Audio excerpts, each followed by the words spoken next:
Hello, j'espère que vous allez bien. On est aujourd'hui le 6 août 2024. Il est un peu plus de 6h30. En règle générale, je ne fais pas de market review le lundi. Je laisse passer la première journée de la semaine. Je vous renvoie sur le weekly review que j'ai publié ce week-end. Je ne sais plus si c'est samedi ou dimanche. C'est intéressant ce qui s'est passé. C'est intéressant ce qui s'est passé surtout dimanche et lundi, donc hier et avant-hier. On a eu droit quand même à des journées très volatiles. Alors le dimanche, c'est quand même pas si rare qu'on ait comme ça des impulsions très fortes, surtout en milieu de journée. Et puis lundi, on a eu tous ces événements là, auxquels on a pu assister avec le krach boursier à Tokyo, qui a généré un véritable séisme dans tout l'écosystème financier, pas uniquement que crypto d'ailleurs, hein. Mais bon, c'est quand même pas rien ce qui s'est passé. Alors on va essayer de prendre un petit peu de recul et voir un peu ce que tout ça a pu générer en termes de dynamique de prix, parce que c'est pas anodin évidemment. Si on regarde bien, et notamment,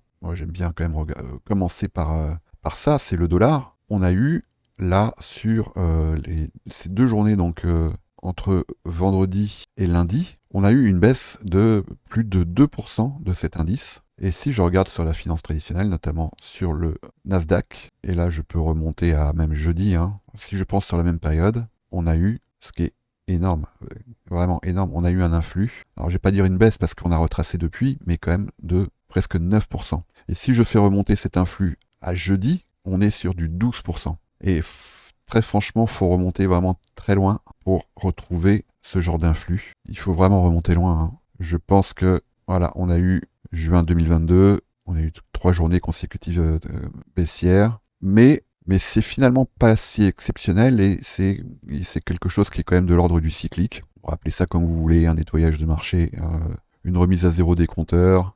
Certains vont parler de braquage. C'est quand même pas si rare. Mais ce qu'il faut bien se dire, c'est qu'il y avait quand même, et ça je vous en avais déjà parlé, il devait quand même bien y avoir un moment où tout cet influx, ce que certains qualifient de bulle, devait quand même être un petit peu repricé. Et pour l'instant en tout cas, est-ce que ça remet en cause la dynamique globale du marché?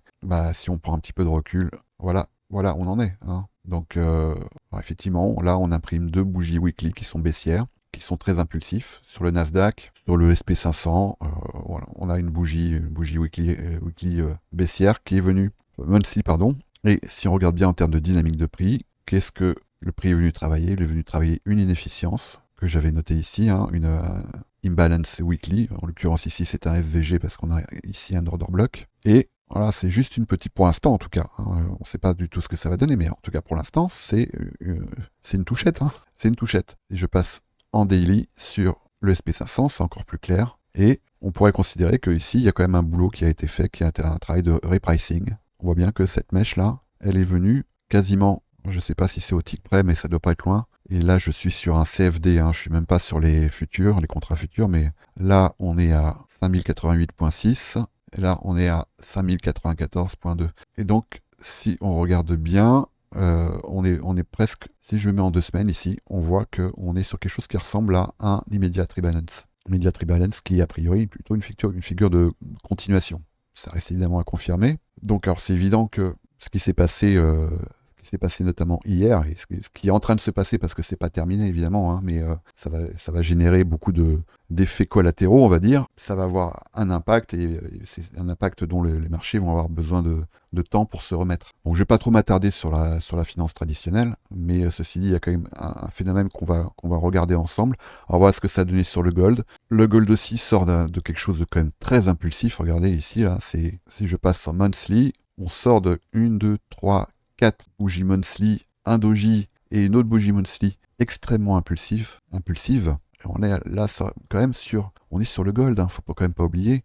Ici, en 9 mois, on a imprimé 40% de hausse sur le gold. C'est énorme, c'est énorme. Et comme quoi, quand je vous parle de compression et que c'est quelque chose qu'il faut surveiller, ben voilà, ici, on est sorti d'une compression. Alors bon, c'est sûr qu'on n'est pas sur les mêmes échelles temporelles, hein, quand on parle du gold. Voilà, on va pas compter les mèches, hein, mais si on compte vraiment les clôtures, voilà, on est sorti d'une compression. En règle générale, c'est un indicateur temporel qui vaut ce qu'il vaut, mais c'est vrai que souvent il se retrouve plutôt judicieux. Prenez la base de la compression, vous prenez ici zone Fib Time Zone ou zone temporelle de Fibonacci. Je vais vous donner les réglages après. Vous mettez au début et vous allez jusqu'à la pointe de ce triangle. Et ensuite, vous allez ici pouvoir... Alors moi, j'ai déjà un réglage, donc je vais le faire, mais appliquer ce réglage. C'est-à-dire que là, ici, vous allez mettre 0, 0,8 et 1. Et on estime que la compression a 80% de chance de se résoudre aux 80% de ce range temporel. Et on voit bien qu'ici, alors déjà, là, on est sorti de cette compression et que l'influx, là, en l'occurrence, ça s'est quand même révélé exact. Bon, à backtester, évidemment, hein, me croyez pas sur parole, mais c'est vrai que c'est quelque chose que moi, personnellement, j'ai pu observer également. Lorsqu'on observe, on voit une compression comme ça, en règle générale, de toute façon, ça se termine par un influx. Et là, en l'occurrence, voilà, sur le gold. Donc, regardez un peu la tête de cette bougie monthly, ici. C'est rien par rapport à tout ce qui s'est passé, hein. Donc, c'est sûr que si on revient en daily, voilà ce que ça a donné. Et que là, a priori, on voit que le gold, il est en train d'imprimer une nouvelle compression. Alors, elle serait peut-être pas aussi importante et aussi longue que la précédente, mais que, à partir du moment où vous voyez que le prix est contraint par une ou plusieurs bougies qui le précèdent, on peut parler de compression. Et si je me mets ici, je peux très bien tracer là un rectangle. Après, je zoome à l'intérieur. Et voilà ce que ça nous donne. Accumulation. Je ne m'attarde pas plus longtemps là-dessus. Là, aujourd'hui, je voulais surtout vous parler de ce qui s'est passé sur les cryptos. Et quand même un phénomène qui n'est pas si fréquent. Donc si on regarde bien, voilà ce qui s'est passé sur le dollar. Là, je suis en 4 heures. Donc on a assisté à une baisse là de 2,5%. Et si je prends cette même fenêtre temporelle et que je vais sur le SP500, voilà ce que j'ai. Donc là, j'ai une baisse de presque 10%, 9%. Si je vais sur le Nasdaq, même chose, je reparle pas du gold. Et si je vais sur le CME, voilà ce que j'ai. Et là, bon, c'est des cryptos, hein, on est sur une baisse de 30%. Ethereum, on est sur une baisse sur la même fenêtre temporelle de presque 40%. Et donc, pour ceux qui me suivent et qui suivent la plupart des chaînes financières, on dit bien que le dollar est négativement corrélé au risk-on.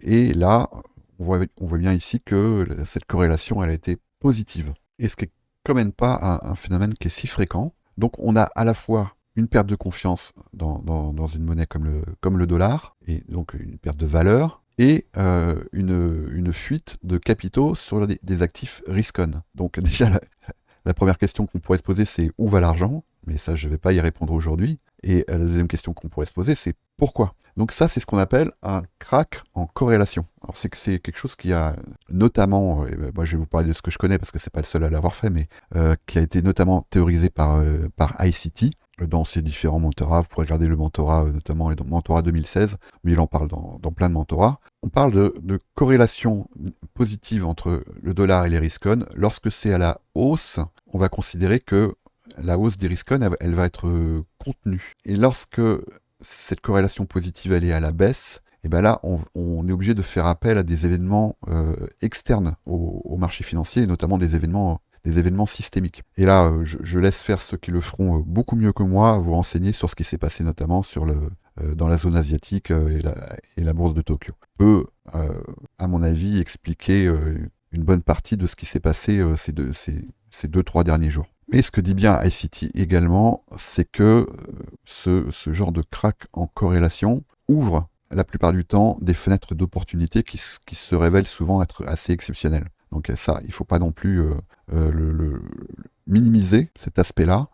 Donc c'est évidemment, on a eu à cette occasion des liquidations majeures. Ça, c'est plusieurs centaines de millions de dollars qui ont été liquidés. Ça, déjà, c'est une première chose. Les acteurs du marché qui se sont dérisqués, parce que, en règle générale, quand on se dérisque, on commence par dérisquer ce qui est le plus risqué, en l'occurrence, ce sont les cryptos. Et si je regarde sur le CME, on voit bien, en termes de price action, qu'ici, il y a eu une absorption, que voilà, tout ce qui est dans les anciens plus bas, l'ancien plus bas de ce swing ici, c'était 54 380, et on voit bien que tout ce qui est venu ici a été, pour l'instant en tout cas, absorbé. Et que là, le prix est venu juste retravailler ici ce breaker, qui est un breaker daily. Alors, est-ce que ça veut dire que c'est terminé? Peut-être pas, mais en tout cas, là pour l'instant, on voit bien la dynamique. ICT appelle le IOFD, pour Institutional Order Flow Entry Drill. Bon, en gros, c'est une piqûre du marché, hein. Oui, ça fait juste un petit dard comme ça qui vient juste toucher une inefficience et qui provoque une réaction. Donc, en règle générale, ça c'est une dynamique qu'on peut confirmer après coup lorsque on commence à voir des corps de chandelle et des clôtures, hein. Pour l'instant, on ne peut pas savoir si cette mèche ne va pas être revisitée ou ne va pas faire l'objet d'un travail plus profond. Mais en tout cas, c'est la dynamique qu'on peut observer actuellement. On voit que là, des inefficiences ont été retravaillées. Ce qui est intéressant également, et c'est ce qui, moi et d'autres, j'en discutais avec pas mal de traders, on avait, c'était jeudi, des ordres en attente. Alors là, cette fois-ci, je vais me mettre sur Binance. Ici, en haut de cette bougie, donc celle du jeudi, il y avait, voilà, ici, une inefficience là, et un relative equal high. Donc, on était nombreux à penser que ici, ça pouvait constituer une entrée short très intéressante, de par la dynamique déjà de laquelle on sortait, avec ici cet order block, et puis ici la constitution d'un breaker. Donc, c'est vrai que là, il y avait une entrée soit pour shorter ou pour hedger aussi les positions spot qui étaient vraiment intéressantes, donc qui était à 65 650. Et moi, j'avais un ordre limite ici qui était en attente. Et contre toute attente, on n'y est pas allé. Et en tout cas, l'objectif, mon objectif de cet ordre limite, s'il avait été rempli, c'était sur le CME, ce gap. Ce gap et cette zone d'inefficience avec ici des volumes imbalance. Enfin, voilà. Donc ici, on a gap imbalance, gap RTH, tout. Vous pouvez trouver pas mal de substantifs parce que des gaps ici, on en avait de nombreux, y compris aussi des NDOG, des NWOG. Bon, je ne vais pas rentrer dans le détail de tout ça, la vidéo serait trop longue. Et ce qui est assez amusant, enfin moi, personnellement, ce que j'ai trouvé quand même très amusant, c'est que pendant le week-end, le prix, il a traversé cette zone. Et ce qui fait qu'aujourd'hui, on se retrouve avec le même gap, mais il est plus sous nos pieds, il est au-dessus de nos têtes. Donc ça, évidemment, ça constitue une zone d'intérêt majeure. Et là, c'est vraiment flagrant, hein, quand on affiche comme ça la charte. On voit qu'on a une espèce de chapeau comme ça, et puis on a une zone de vide qui va évidemment faire appel d'air. Donc après, il faut se méfier. Comme dit Keynes, le marché peut rester irrationnel plus longtemps que vous ne serez solvable. Donc acheter n'importe quoi ici en se disant on va aller là-haut, attention, parce que si vous achetez ici, le prix peut tout à fait revenir revisiter cette zone, venir revisiter ces deux mèches, venir pourquoi pas même repricer sous les 50 000 avant de retourner là. Donc il faut vraiment faire attention. Mais en tout cas, c'est une dynamique, et ça peut constituer un biais qui est puissant, qui est très puissant. Si j'affiche la charte en RTH, horaire de trading régulier, voilà ce que ça me donne. Voilà ce que ça donne. Alors après, des gaps RTH, on en a un paquet, ils sont pas tous revisités, mais alors là, c'est plus un gap, c'est une abysse.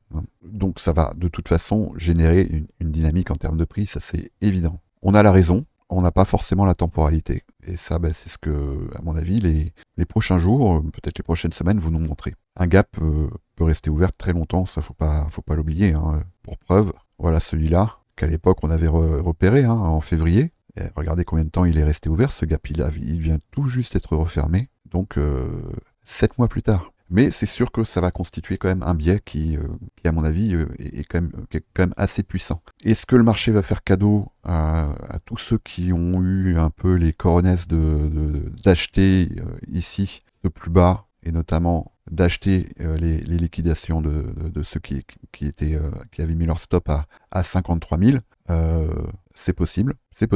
Mais évidemment, il y en a ici qui on le voit bien à travers ces mèches, il y a eu beaucoup d'absorption ici dans cette zone, et notamment sous les 51 300. Alors, est-ce que c'est un bottom? Peut-être, c'est possible. On sera quand même beaucoup plus serein à envisager cette hypothèse ici d'un bottom à partir du moment où on sera venu retravailler cette zone, pas juste la repricer, hein. Quand je dis travailler, c'est clôturer, la refermer complètement, et à partir du moment où on va commencer à pouvoir parler ici, par exemple en 4 heures, d'un breaker sur cette zone. Ici, je pense que si je vais en 1 heure, je vais avoir ici un order block. Donc à partir du moment où on va commencer à pouvoir constituer ici des breakers en H1.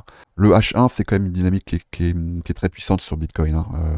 On en a eu par le passé, et c'est vrai que les breakers H1, en règle générale, quand même, ils exercent une force qui est...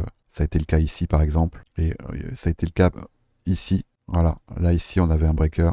Et on voit bien que sur ces variables temporelles-là, sur ces échelles temporelles-là, le H1, il exerce quand même il exerce quand même une certaine pression sur le prix. Donc crier hurrah, lever les bras vers le ciel, ça y est, on a fait notre nettoyage et puis c'est bon, to the moon. Peut-être, faut pas oublier que quand même, bon, tout ça a généré quand même un stress énorme. On a pu observer, notamment sur les réseaux sociaux, ce qui pourrait s'apparenter quand même à une capitulation de la part de nombreuses personnes, de la part de nombreux influenceurs également. Mais le sentiment switch tellement vite que on peut repartir sur quelque chose de complètement irrationnel très rapidement. Donc il va falloir faire attention. On est quand même passé en 2 jours, si je pars d'ici, hein, de 61 000. Attends, j'ai même allé sur ce swing high parce que ici c'était la zone où moi je voulais shorter, hein, c'est-à-dire c'était jeudi, le 1er août. Donc en même pas une semaine, on est passé quand même de 65 600 à 48 000, 49 000, un peu en dessous 49 000. Et là, on est à nouveau revenu sur les 56 000. Mais en termes d'action du prix, on a ici, en 1 heure, on a notre break de structure, on a une fractale, on a le retest ici d'un breaker en H1. Et on voit bien qu'il joue son rôle ici sur cette zone. Donc si on s'en tient juste à la dynamique de prix et qu'on enlève le côté psychologie des foules, là, en l'occurrence, on peut considérer qu'il y a un gros travail qui a été fait et que ça peut s'apparenter à un travail de remise à plat du prix, remise à plat du sentiment, et que tous ceux qui espéraient, et j'en ai vu beaucoup, l'opportunité d'une entrée sous les 50 000 ont eu cette opportunité. Voilà, pour l'instant, c'est ce qu'on peut dire. Je vais pas trop m'attarder sur les alts. Là, du coup, je vais plutôt vous renvoyer vers les briefs de Tonton, y compris les briefs publics. Hein. Mais ce qu'on peut observer sur les alts, c'est qu'il y a beaucoup de lots de plus bas annuels, 2022, voire parfois même 2021, qui ont été touchés. Donc à la fois, ceux qui protégeaient leur position sur ces niveaux se sont fait sortir. Ceux qui sont plus opportunistes et qui avaient encore du cash en réserve ont probablement pu recharger sur des niveaux qui seront peut-être inespérés, à moins que ce qu'on vient d'engager ici comme dynamique, ça soit que le début de quelque chose de plus profond.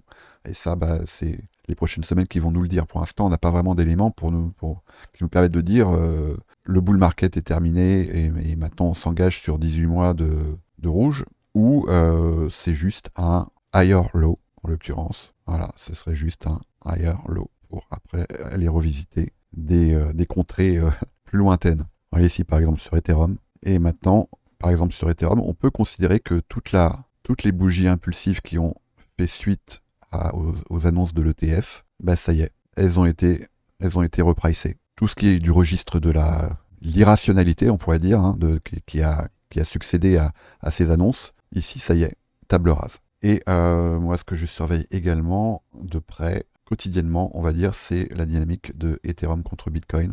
Et alors là, je vais aller sur là où il y a le plus historique, et on est sur sensiblement quelque chose d'identique. Hein. On vient ici retravailler un breaker block weekly. On a, en tout cas, ici, est-ce que c'est un IOFD, FED, où on est venu ici simplement retravailler, mais sans clôturer. Vous voyez que là, tout ça, pour moi, c'est du registre de l'absorption. Et je revendique ma part. Moi, je déconne parce que j'ai pas les capitaux pour que ça se voit sur la charte, mais moi, j'ai acheté ici. Clairement, non seulement j'ai acheté ici, mais et ça, c'est l'avantage de brokers comme PrimeXBT, c'est-à-dire qu'on peut agir sur les dérivés. Il y a des dérivés, des CFD, hein, qui permettent, avec n'importe quel collatéral, que ce soit du Bitcoin, de l'Ether, des USDC, USDT, long ou short la dynamique d'Ethereum contre Bitcoin. Et bon, voilà. Si on faisait un zoom ici, vous pourriez voir ma pomme. Donc après, c'est toujours un peu le grand débat. Hein, et quand on voit...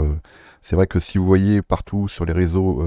Buy the dip, c'est inespéré, on n'aura plus jamais ces prix-là. C'est probablement qu'on les reverra, et peut-être même rapidement. Si on voyait tout le monde en train de dire « ça y est, c'est fini pour moi, je ne veux plus entendre parler des cryptos c'est un univers trop sans foi ni loi », c'est peut-être que là, on a une capitulation, et c'est en règle générale, au moment de ces capitulations, qu'on observe les bottoms. Mais... on parle souvent en investissement, en trading, de gestion du risque.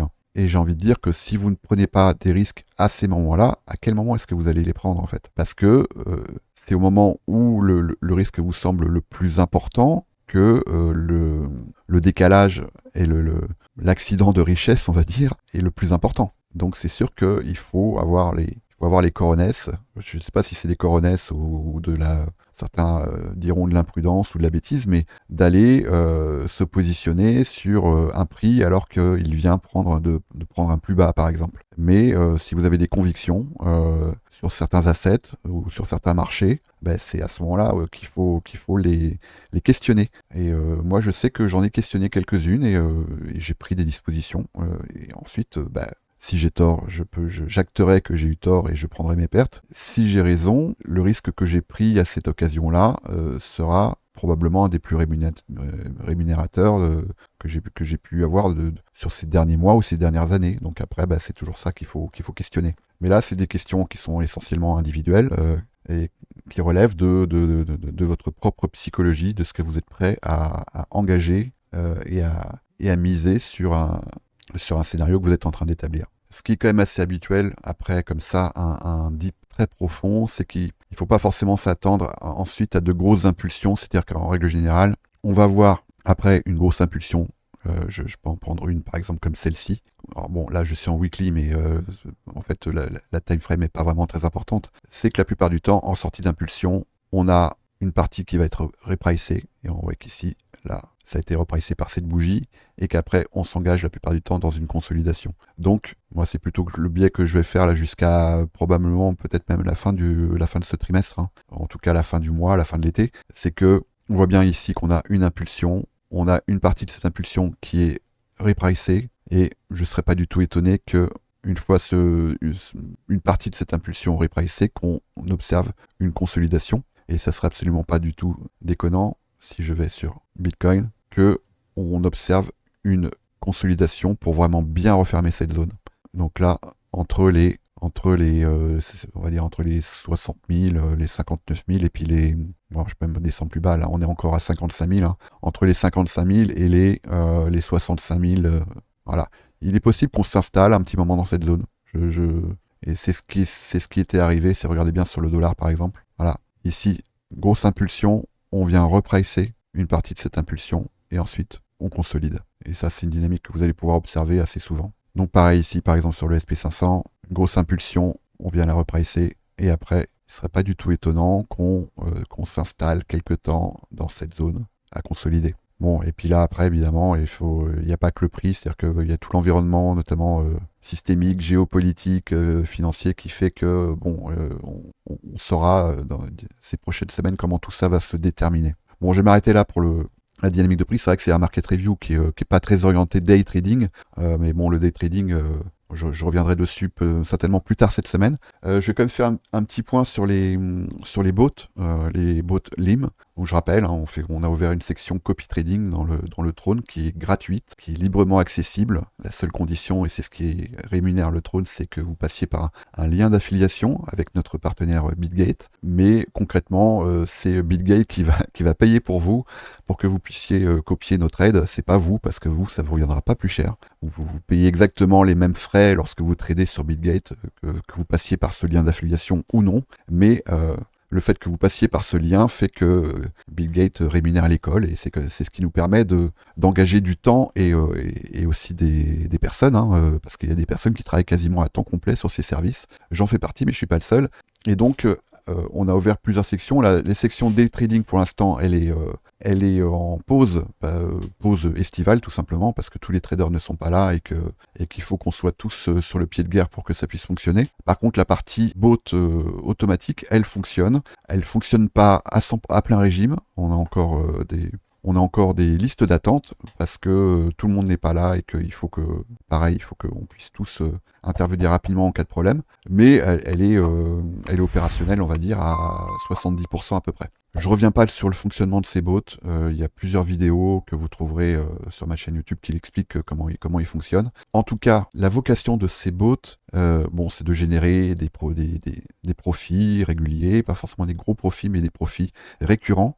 Mais ils sont construits, ils sont pensés pour pouvoir encaisser le genre d'événement auquel on a pu assister ces derniers jours. Et ben voilà ce que ça donne. Alors ça, si je vais sur les assets qui sont sur ces bots, voilà ce que ça donne par exemple sur Bitcoin. Ben, la plupart là, des bots LIM, ils ont engagé toute leur liquidité. Et c'est très franchement, alors je sais que ça peut être un peu stressant, mais c'est ce qu'on peut leur souhaiter de mieux. Parce que voilà, où on est rentré ici, par exemple, sur Bitcoin. On est rentré à 70 000, quasiment. Un peu en dessous. On est rentré à 69 200. Et tout le long de la descente, eh ben, voilà le bot où il s'est engagé, les zones de prix sur lesquelles il s'est engagé, en moyennant évidemment, en donnant d'autant plus de poids aux différents prix. Et voilà où est ramenée la zone de profit. C'est-à-dire que on est actuellement, notre VWAP, elle se retrouve située sous 80% des zones de prix sur lesquelles on s'est engagé. 80%.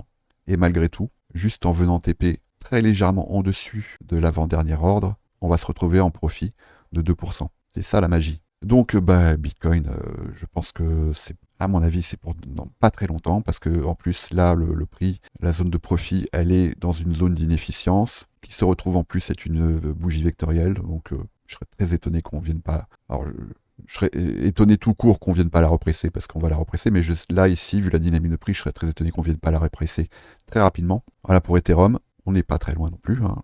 La prochaine zone de profit, elle est à 2794. On a tout engagé également sur Ethereum, XRP. Tout le capital a été engagé également. On n'est plus très loin. Donc là, évidemment, ça va se révéler être une opération ultra intéressante. Et des opérations comme ça, il y en a plusieurs fois dans l'année. En règle générale, vous voyez, ça se traduit de cette façon-là. On va taguer 1, 2, 3, 4 ordres, et hop, on prend les profits. Et de temps en temps, c'est ce genre d'opération qui fait que sur XRP, par exemple, on est sur un APY projeté de 40%, grâce à ce genre d'opération. Solana, voilà, zone de profit un peu plus haute, mais elle a 160. BGB, ça y est, il a pris ses profits, il a engagé toute sa liquidité, et les profits sont pris, et il vient à nouveau de se réengager sur une nouvelle itération ici. Blast est un peu plus haut, donc lui ça va prendre un peu plus de temps. Et j'avais prévu que ce soit la dernière itération, donc il va falloir attendre un petit peu avant d'engager un nouvel asset sur ce LIM là. Qu'est-ce qu'on a d'autre? On a AR, a pris ses profits, pareil, après avoir engagé toute sa liquidité, donc très belle opération. Et ETH contre Bitcoin, on n'en est pas loin, parce que lui il a engagé toute la liquidité également, et on n'en est pas loin du tout. BGB ETH, lui s'est bien amusé, il n'a pas engagé toute sa liquidité, mais il s'est bien amusé. Et BGB BTC également. Alors, parfois, lors d'événements comme ça assez exceptionnels et très impulsifs, on peut avoir sur certains brokers des problèmes de liquidité. C'est ce qu'on voit ici, on a des mèches. Et ces mèches peuvent générer du slippage. Le slippage, en gros, c'est un glissement. Hein. Et comme on est sur des ordres au marché, il a pu arriver sur certains bots comme LIM par exemple, on se retrouve à prendre des profits et à enregistrer de très légères pertes. Ça peut arriver, c'est le risque, et ça, c'est pas lié au bot, et ça arrive par exemple sur Kraken, c'est quelque chose qui arrive assez fréquemment. On a un ordre qui est rempli, et puis le slippage fait on va gagner plus ou gagner un peu moins, voire même des fois perdre un petit peu. Ça peut arriver. Lorsque ça arrive après qu'on ait tag les premiers ordres. Ce qui fait que la liquidité engagée, elle est minime. Donc ça sera de toutes petites pertes. Donc ça reste quand même contenu.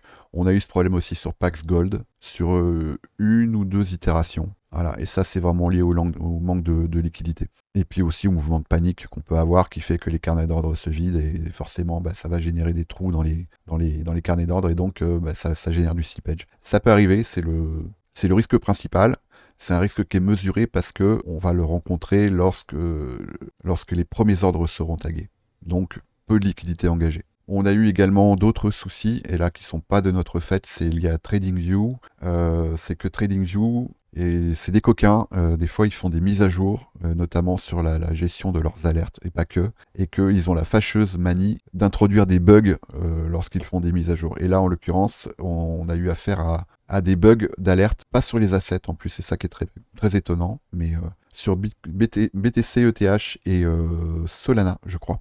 Ce qui fait que certains ordres n'ont pas été remplis. Donc, bon, c'est embêtant, c'est pas catastrophique, c'est juste que ça fait que le prix moyen d'achat, il est plus haut que celui que pour certains d'entre vous, pas tout le monde d'ailleurs, c'est ça qui est assez étonnant, que le prix moyen d'achat, il se retrouve plus haut que celui auquel vous devriez être. Et si vous êtes concerné, simplement, votre TP, il est un petit peu plus haut, donc il va falloir patienter un petit peu plus longtemps. Le responsable technique de ces bots va rentrer de vacances là d'ici quelques jours et va pouvoir régler ce problème rapidement. Certains d'entre vous ont pris ces bots en main manuellement. C'est possible. Si vous le faites, je vous conseille de couper le bot dans ce cas-là. Parce qu'on ne sait pas du tout ce que TradingView nous réserve. Est-ce qu'ils vont pas se réveiller en disant « Ah bah tiens, il y avait des alertes là, on les a pas envoyées, on va le faire ». Et donc, vous pourriez vous retrouver, alors bon, si c'est une prise de profit, c'est pas très chiant, mais par contre, si vous avez par exemple engagé un ordre d'achat manuellement parce que le bot aurait dû le faire et qu'il ne l'a pas fait, et qu'au final, TradingView se met à le faire à un moment que vous n'aviez pas prévu, bah bon, c'est un peu fâcheux. C'est pas catastrophique parce que vous avez juste à revendre dans l'immédiat, mais bon, on sait jamais. Donc, si vous faites une prise en main manuelle, coupez le bot, vous ne serez pas relégué au fin fond de la liste d'attente. On a prévu avec mon ami Vinis de faire le point avec tous ceux qui sont concernés. Mais bon, il n'y a pas de catastrophe. Il marche bien en tout cas, il marche très très bien et on est vraiment très heureux que vous soyez de plus en plus nombreux à en profiter. Maintenant, bah, ça commence à se compter en milliers, donc on est très content. Et puis il y a d'autres produits sur lesquels on travaille, qu'on va très bientôt vous proposer. En attendant, bien entendu, comme toujours, soyez prudents, gardez votre raison, ne vous enflammez pas, ne paniquez pas, appliquez vos plans et ça va bien se passer.